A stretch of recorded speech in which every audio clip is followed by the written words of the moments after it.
A guilty plea from the man accused of killing a woman and her daughter in a wrong-way crash on the interstate. The crash happened on I-64 in Virginia Beach back in September. Neil Linus crossed the median near Indian River Road and slammed into a car, killing Sandra Amaya and her 12-year-old daughter, Sophia. 10 of your side's Erin Kelly was in court this morning.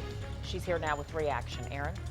Well, in 2 pages of evidence, prosecutors pointed to a list of different factors the night of the crash, including prescription drugs, speed, and texting. Neil Linus barely moved as he sat before a judge Wednesday, admitting to his role in the death of Sandra Amaya and her 12-year-old daughter, Sophia Lopez.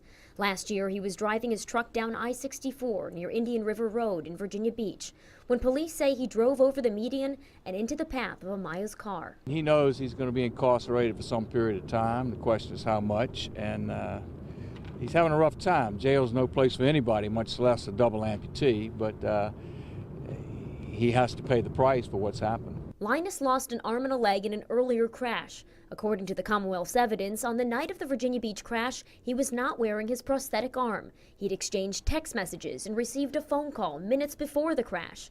A witness saw him driving fast. He was on his way to an AA meeting.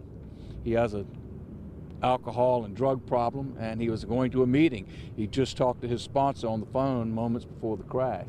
He'd been with a friend who will testify at sentencing that he wasn't intoxicated.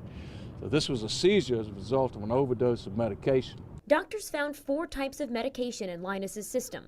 According to the Commonwealth's evidence, when asked how many doses he took of a pain medicine, he said, "Who knows? I probably did like I did before and ate 50. Why would he go in the car and drive if he had taken all that medication? That's a tough question. Maybe he didn't know he was going to have that reaction.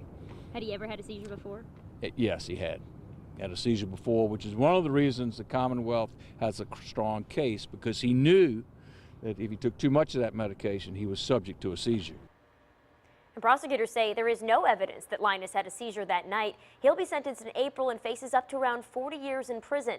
Now, the victim's supporters watched all of this from the back of the courtroom, but did not want to talk about this today. Erin Kelly, 10 on your side.